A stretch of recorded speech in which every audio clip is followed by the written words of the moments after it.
Today's tutorial is going to be for the beauty bag from Sewn Ideas.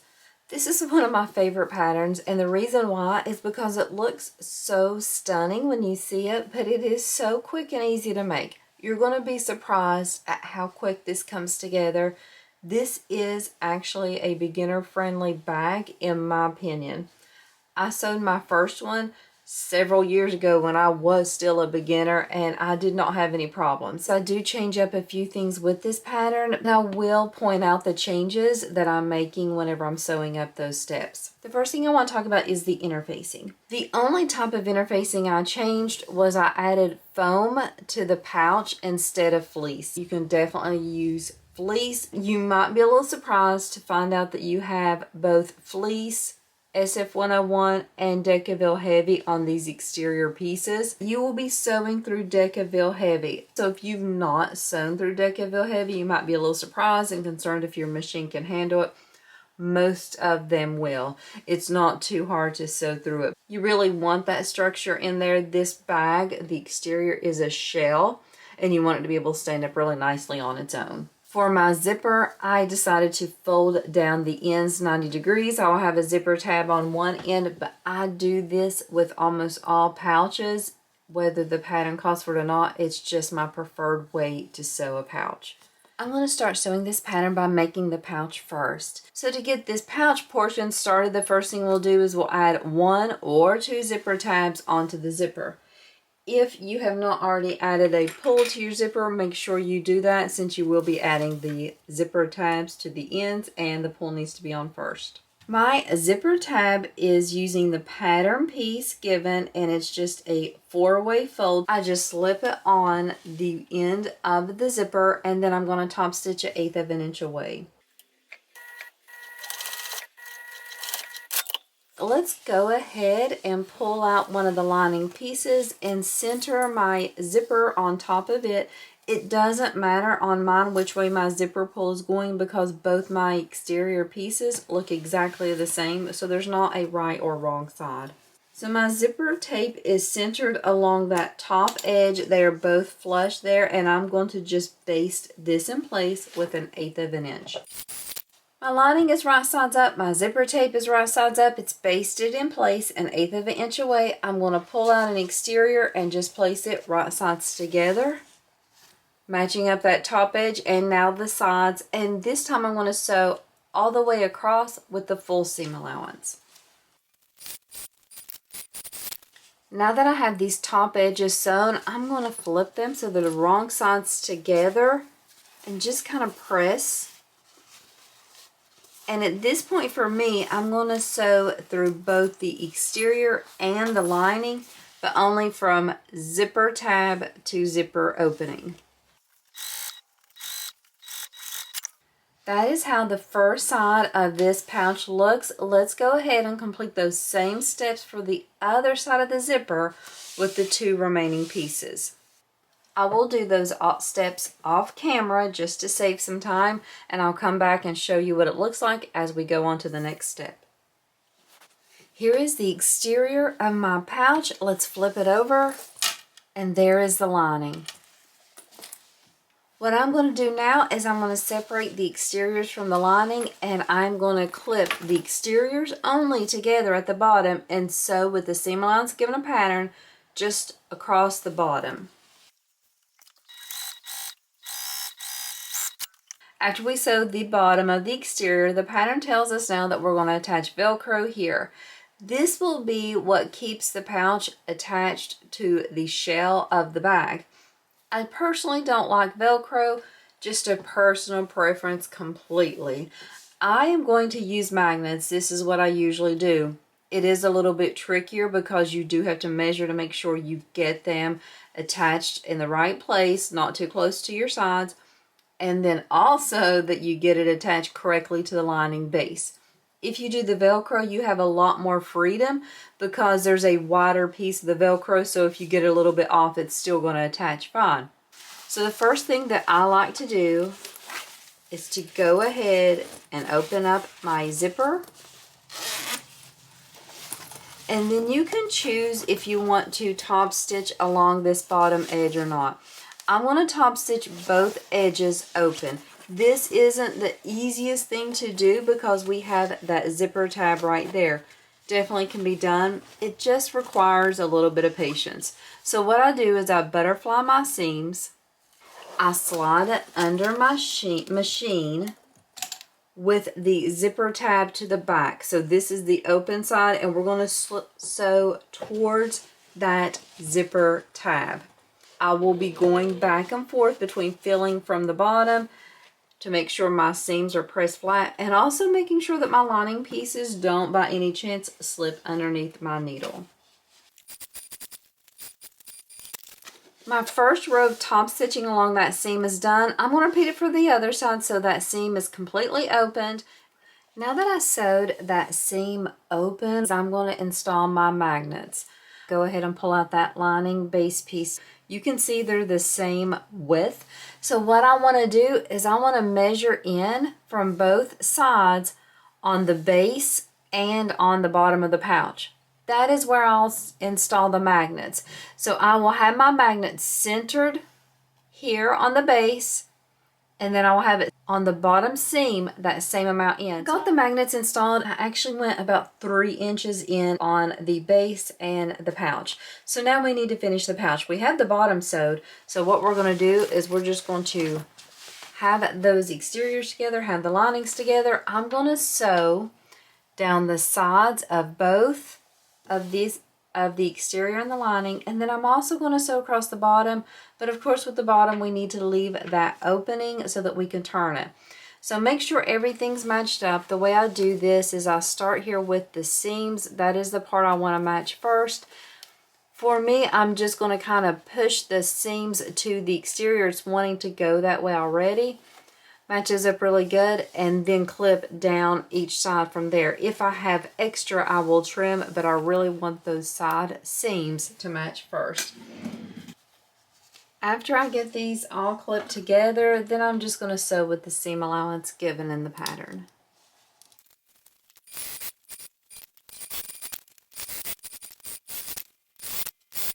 Now that we have the sides and the bottom sewn together, we're going to box those corners.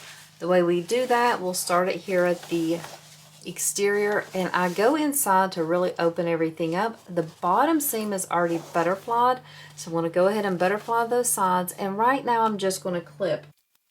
I'm going to sew a straight line, and then I'll just trim up my extra at the end. So after trimming, you can see that I have a straight line across there. That's the most important thing. If you have overhang, that's fine. Still sew the straight line. I'm going to go ahead and complete those same steps on all these, and then we're going to turn this pouch right sides out. Once you have all the corners boxed, just reach in through the hole in the lining and push everything out, and then we'll go ahead and close up the hole in the lining. And then we're done with this. We will set this aside. I don't need to do anything else to this until the end. Now, while I'm turning this, I just want to point out there is instructions to have a handle attached to this so you can kind of carry the bag. If you want to do that, you can add a D-ring, or you could even just use a zipper pull with the opening like mine is and attach the wristlet strap there. Before I turn everything out, I'm just going to check to make sure that my base lines up. It does. Everything looks good. We are okay there. So the magnets do fit. I'm going to finish poking out these corners, and then I'll push out the tab at the top. Got to trim up those threads there. Since everything looks good, I'm going to go ahead and close up the lining, and then we'll move on to our next steps.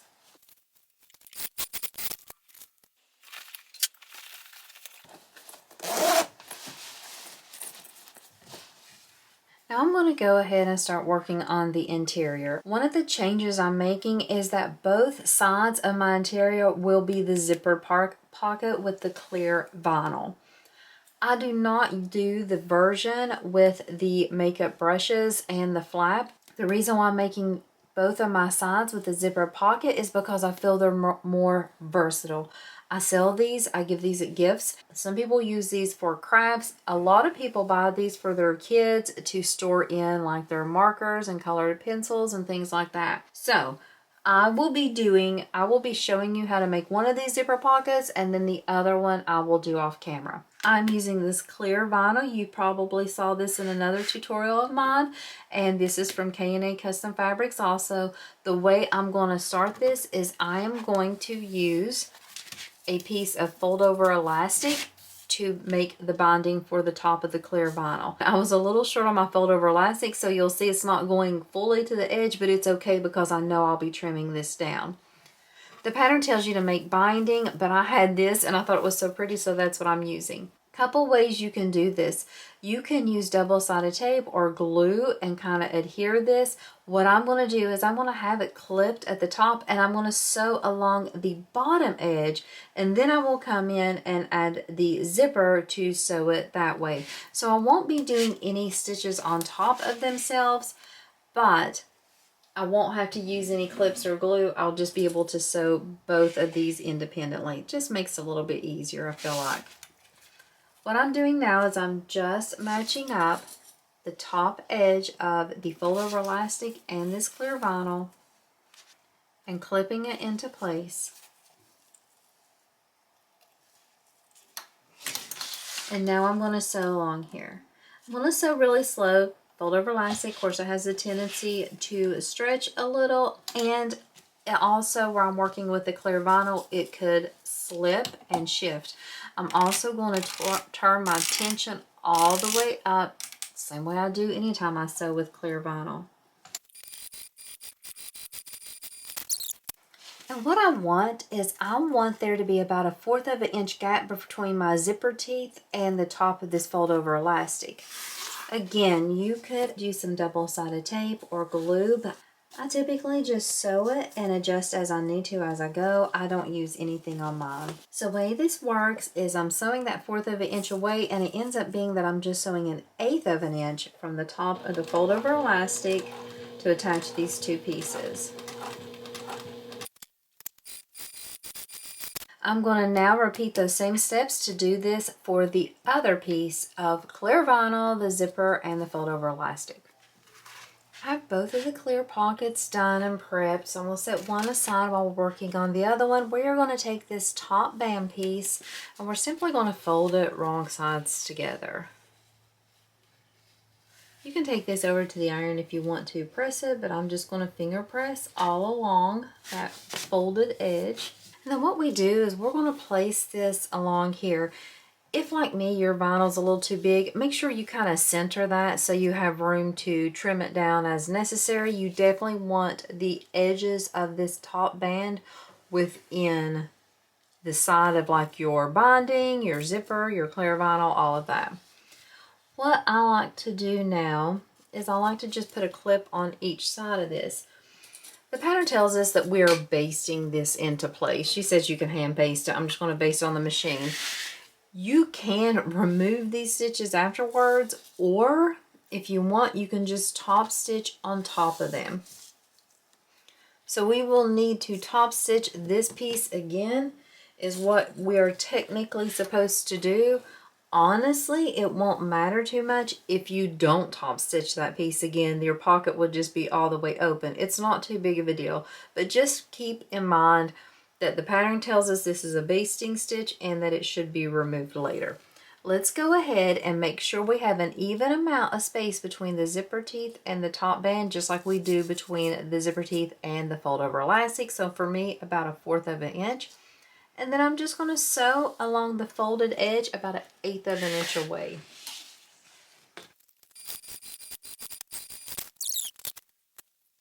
So I have the zipper pull on. I went ahead and put it to the middle. Let's just look at the back of this so we can kind of see how that looks. You do see the raw edges on mine on the zipper tape. Not a problem at all. That will not fray. So pull out that main lining piece, and we are just going to sit this completed pocket on top of there. Now it's time to baste all around here. I'm going to start sewing at the top and just go all around, and then I will trim up after I am done. I'm going to go off camera and trim up everything, and then I will repeat those same steps for the other side.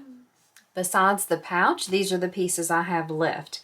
Before we go on to the next step, I just want to talk a little bit about what I did off camera.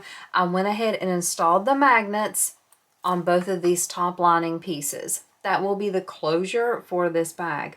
Also, I want to point out that I sewed across here, whereas the pattern told you that was a basting stitch to remove it, and she actually says to stitch it now so that this part, when you open the zipper, you don't go up in there. But I have mine left open, and that's the way I typically do mine, so I can have things going up there. And I mean, it's a finished edge on there, so it doesn't bother me to leave that open. But if you want to follow the pattern, you would remove this stitch and then sew through all the layers now on this step.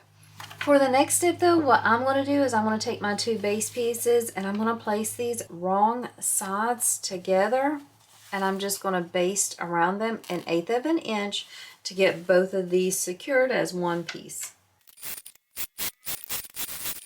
Now that we have these pieces attached, let's go ahead and pull back out one lining piece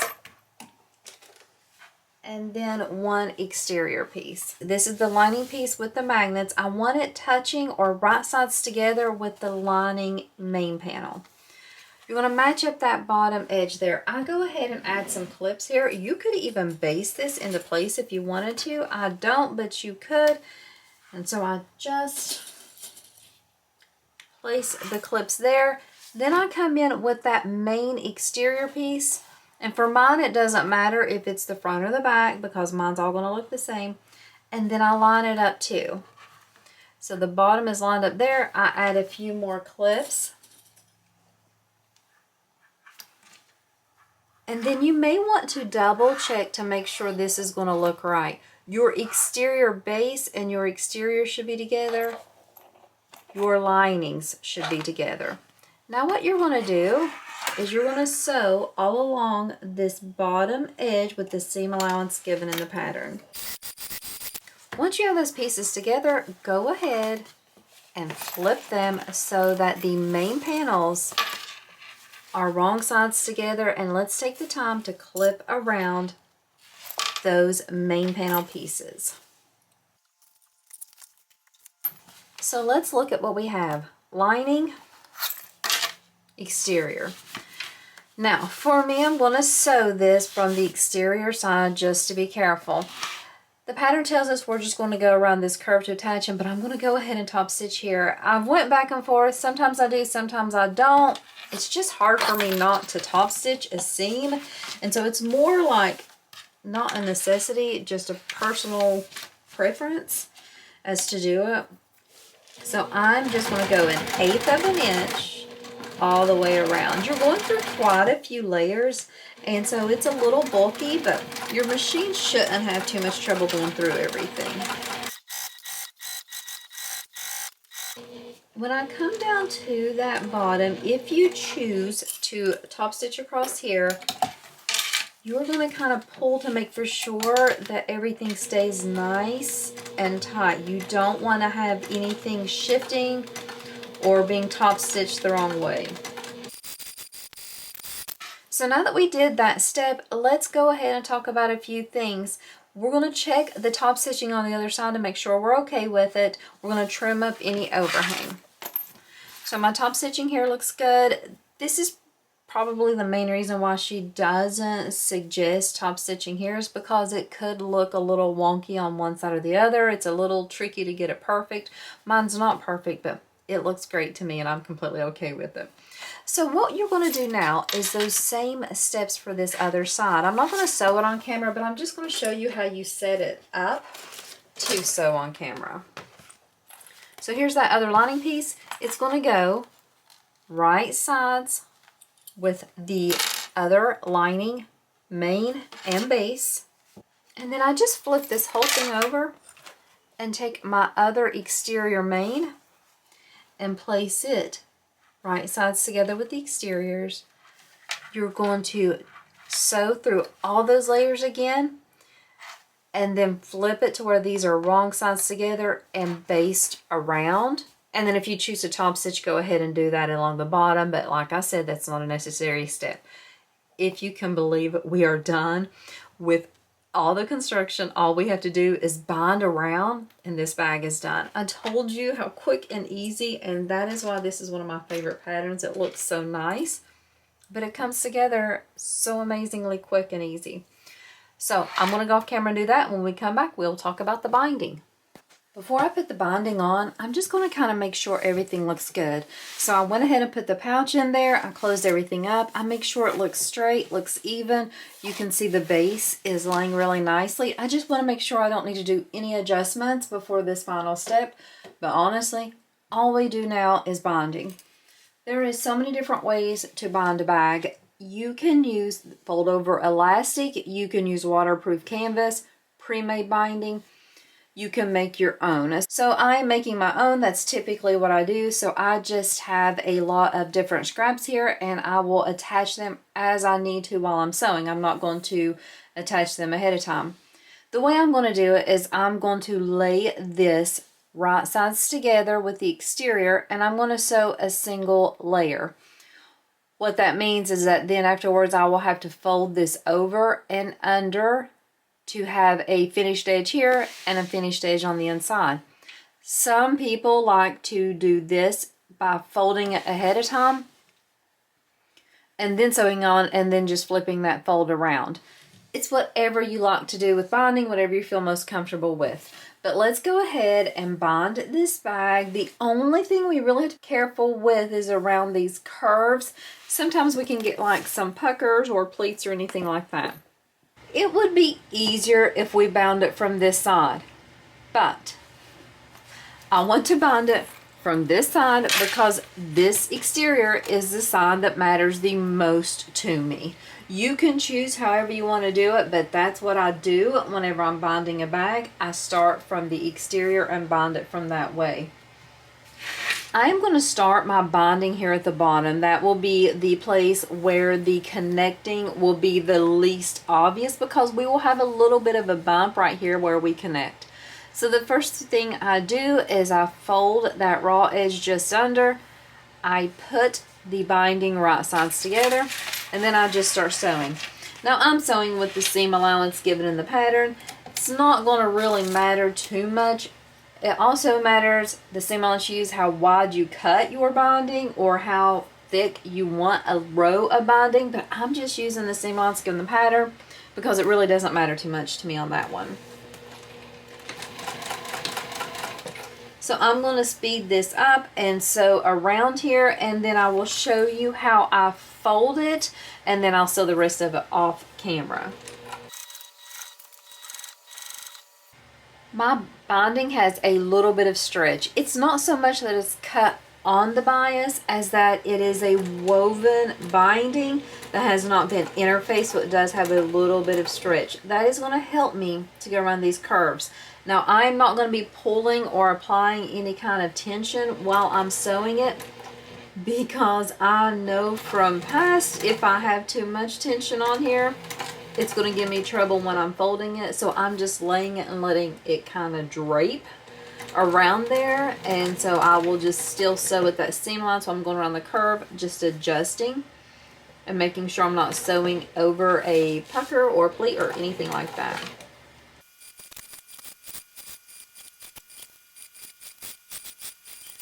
I'm coming up on the edge of the binding here. I'm going to have to add another piece. So I'm going to stop with plenty of room to do that.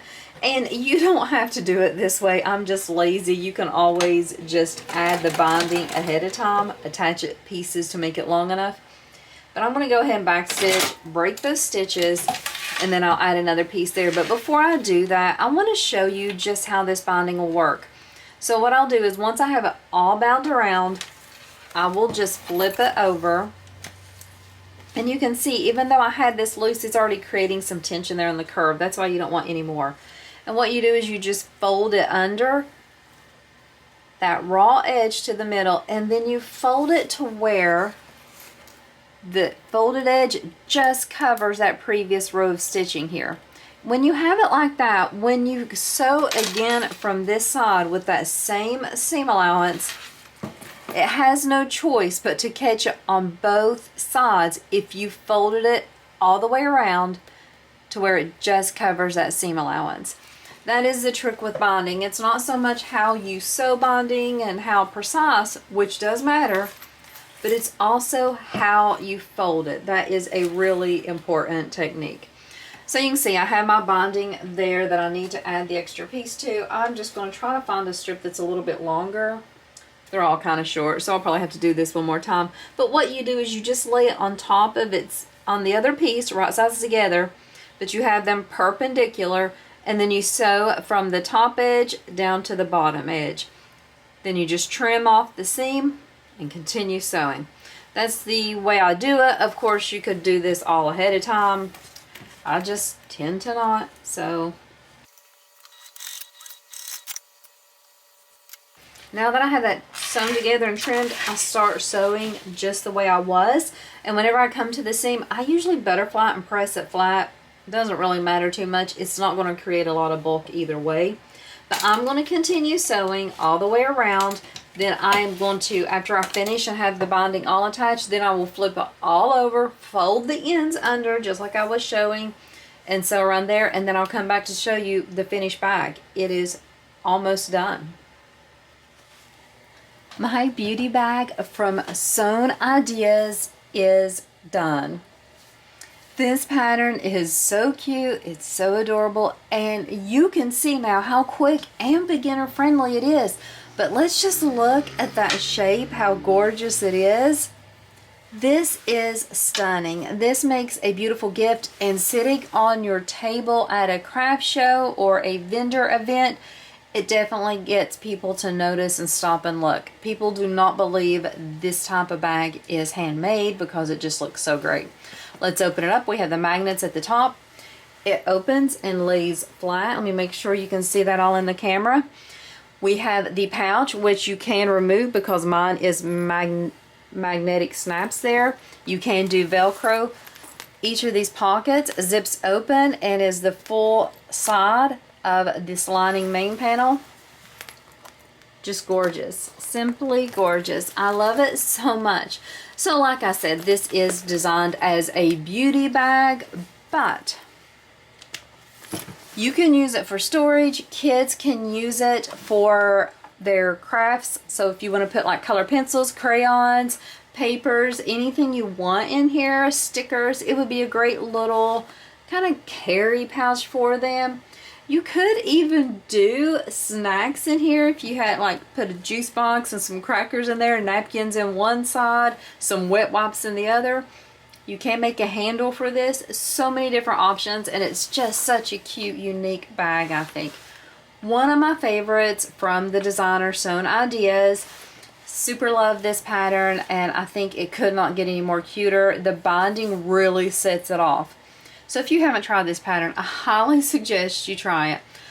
I'm going to have a link for both the fabrics and the pattern in my description. Definitely suggest you try this one out. It is just such a fun, quick sew. Fabrics are from K&A Custom Fabrics, as well as the clear vinyl that is from them as well. Zipper tape is from So Majestic, and the tag is from Heartwood and Hide. I want to thank everyone for watching another one of my tutorials, and today in your sewing room, I hope you try to sew up a bag that looks a little challenging, but really comes together nicely, and that you can use it to kind of increase your skills and just make wonderful, beautiful bags. Thanks so much again for watching, and I hope you have a wonderful day.